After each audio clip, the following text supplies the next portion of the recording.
फकीर आदमी है, झोला लेके चल पड़ेंगे। कहते हैं कि जो दिखता है वही बिकता है, लेकिन किसने सोचा था कि एक दिन ये कहावत हमारे देश की राजनीति का हाल बयां करेगी। आज के डिजिटल जमाने में सब कुछ ब्रांड है। स्मार्टफोन से लेकर शूज तक हम वही चुनते हैं जिस पर हमें ट्रस्ट होता है। लेकिन क्या आपने कभी ये सोचा था कि इंडियन पॉलिटिक्स में भी एक ऐसा दिन आएगा जब लोग लीडर नहीं बल्कि एक ब्रांड को चुनेंगे। नरेंद्र दामोदर दास मोदी, मित्रों में बचपन में रेल के डिब्बे में चाय बेचता था। एक तरफ बीजेपी है जिसने अपनी ब्रांडिंग मोदी के नाम पर ऐसी की है कि बस मोदी है तो मुमकिन है, और दूसरी तरफ हमारा ओपोजिशन है जिसे शायद ये समझ ही नहीं आ रहा कि मोदी को हराया कैसे जाए। आखिर ऐसा क्या है कि 10 साल सरकार चलाने के बावजूद बीजेपी मोदी के नाम पर चुनाव जीतते चली जा रही है। इतने कानून लाए जिनके विरोध में कई बार जनता सड़कों पर उतरी, पर फिर भी मोदी ब्रांड पर कोई फर्क नहीं पड़ा। और यहीं पर एक बड़ा सवाल खड़ा होता है कि क्या आप इसे मोदी की सफलता मानेंगे या विपक्ष की नाकामी। बीजेपी की डोमिनेशन ने ओपोजिशन को इतना पीछे छोड़ दिया है कि अब इलेक्शन नहीं बल्कि वन मैन शो बन चुके हैं। बीते 10 सालों में कई बार विपक्ष बीजेपी के खिलाफ एक साथ खड़ा हुआ, नए नए अलायंस बनाए, कभी इंडिया अलायंस, कभी महाविकास अघाड़ी तो कभी महागठबंधन, लेकिन हर बार देश की जनता ने कहा आएगा तो मोदी ही। लेकिन क्यों? ऐसी क्या स्ट्रेटेजी है जिसने मोदी को एक पॉलिटिशियन से बढ़कर एक अनबीटेबल ब्रांड बना दिया है? आइए जानते हैं इस वीडियो में।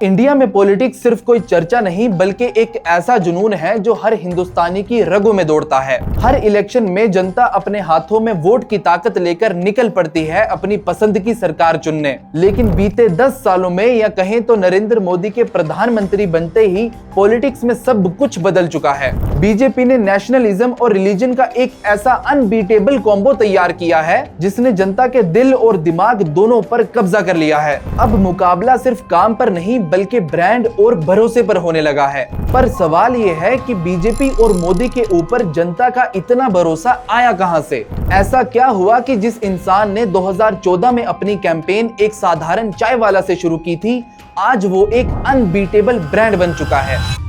जिस दिन भारतीय जनता पार्टी को मौका मिलेगा, एक एक पाई हिंदुस्तान की वापस लाई जाएगी। बीजेपी का ये राइज कोई किस्मत या तुक्का नहीं बल्कि 40 साल की लंबी आइडियोलॉजिकल जर्नी है। 1984 में सिर्फ 2 सीट से लेकर 2014, 19 और 24 के 3 लगातार इलेक्शन जीतना और देश की सबसे बड़ी पार्टी बन जाने का ये सफर सिर्फ एक डिसीजन से शुरू हुआ, जब बीजेपी ने ये डिसाइड किया कि वो सिर्फ एक पार्टी नहीं बल्कि भारत की एक आवाज बनेंगे। एक ऐसी आवाज जिसने इस देश में एक नई आइडियोलॉजी, एक नई विचारधारा को जन्म दिया। राष्ट्रवाद की विचारधारा, सांस्कृतिक गर्व यानी कल्चरल नेशनलिज्म की विचारधारा। बीजेपी ने यह समझ लिया था कि सिर्फ सड़क और पानी की बात करके काम नहीं चलेगा। देश की जनता को एक ऐसी पहचान चाहिए जिस पर वो गर्व कर सकें, और इसी चीज ने पूरे देश का माहौल बदल कर रख दिया। आज हर दूसरे इंसान के मुंह पर विश्व गुरु, 4th लार्जेस्ट इकोनॉमी और पूरी दुनिया में भारत का डंका बज रहा है जैसी लाइंस रटी हुई मिलेंगी। फिर एक बार मेरी भारत माता विश्व गुरु के स्थान पर विराजमान होगी। भारत ने एक ऐतिहासिक उपलब्धि हासिल करते हुए जापान को पीछे छोड़कर दुनिया की 4थी सबसे बड़ी अर्थव्यवस्था का स्थान हासिल कर लिया है। चाहे वो इंसान अपने शहर से बाहर गया हो या नहीं, पर उसे ये पूरा यकीन है कि पूरी दुनिया भारत के आगे झुक रही है। बढ़ती महंगाई, पोल्यूशन, बेरोजगारी जैसा कोई भी सवाल कर लो, किसी को कोई फर्क नहीं पड़ता, क्योंकि दिमाग में 2047 के विकसित भारत का नशा चढ़ा है। और इसी को कहते हैं पॉलिटिकल गैसलाइटिंग, यानी आपको ये यकीन दिला देना कि जो मुश्किलें आप झेल रहे हो वो असल में है ही नहीं। आप बस हमें वोट दीजिए और याद रखिए कि हम विश्व गुरु बनने वाले हैं। और इस सब की वजह से भारत की जनता की साइकोलॉजी में 3 बड़े बदलाव आ चुके हैं। पहला ये कि बहुत बड़ी आबादी को ये लगता है कि पूरी दुनिया में भारत का दबदबा है। दूसरा धर्म, जो पहले एक प्राइवेट मामला हुआ करता था, उसे अब गर्व करने के लिए एक टूल बना दिया है, क्योंकि इनकी मार्केटिंग टीम को पता है कि जब तक कोई चीज पब्लिक नहीं होगी तब तक उस पर वोट नहीं मांगा जा सकता। और तीसरा ये कि मोदी के अलावा है कौन, if not Modi then who. लोगों को कोई दूसरा विकल्प दिखता ही नहीं। उनके हिसाब से देश के लिए इससे बेहतर और कुछ नहीं हो सकता। बीते 10 सालों में विपक्ष ने क्या नहीं किया, कभी साथ आते हैं, कभी अलग हो जाते हैं।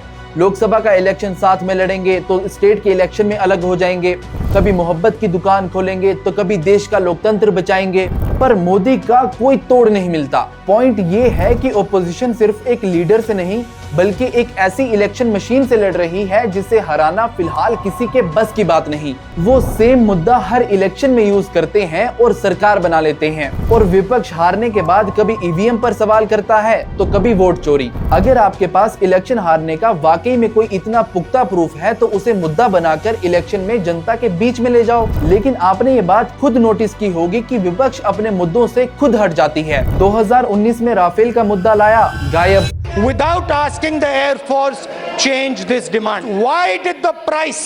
ईवीएम मशीन का मुद्दा लाया, गायब। अब अंबानी अडानी का भी मुद्दा गायब, और सबसे लेटेस्ट वोट चोरी का भी मुद्दा भूल गए।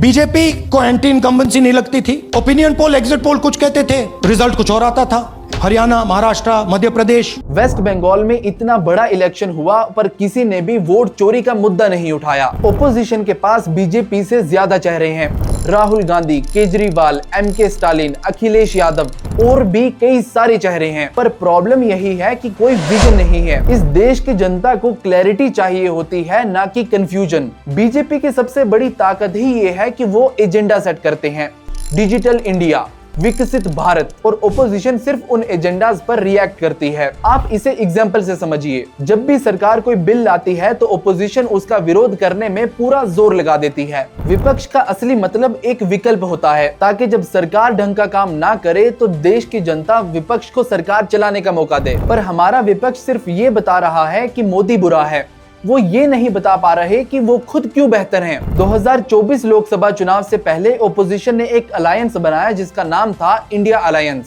ये अलायंस बना तो सही, पर 2025 और 26 के स्टेट इलेक्शंस ने ये बता दिया कि इनकी दोस्ती सिर्फ कैमरे के लिए है। बंगाल इलेक्शन में टीएमसी सबसे बड़ी पार्टी है, तो उसे सपोर्ट करने के बजाय कांग्रेस उसी के खिलाफ प्रचार कर रही है। आप दूसरी एग्जाम्पल केरलम की ले लो, वहां कांग्रेस और लेफ्ट एक दूसरे के ही आमने सामने हैं। जब स्टेट लेवल पर आप एक दूसरे का गला काटने में लगे हो तो नेशनल लेवल पर जनता आपकी एकता पर कैसे विश्वास कर ले।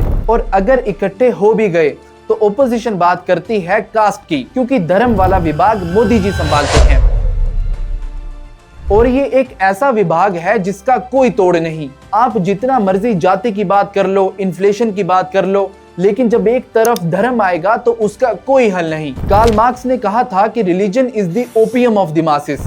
भारत एक ऐसा देश है जहां हर धर्म के लोगों में एक अलग सा जुनून दिखता है।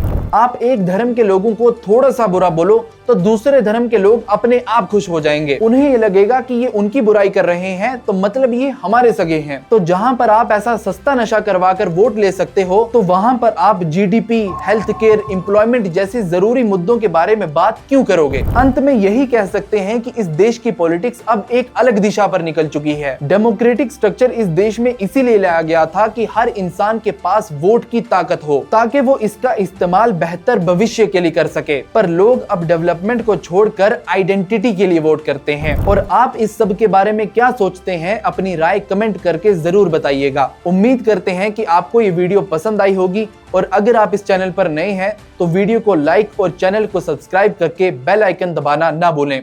बहुत बहुत धन्यवाद।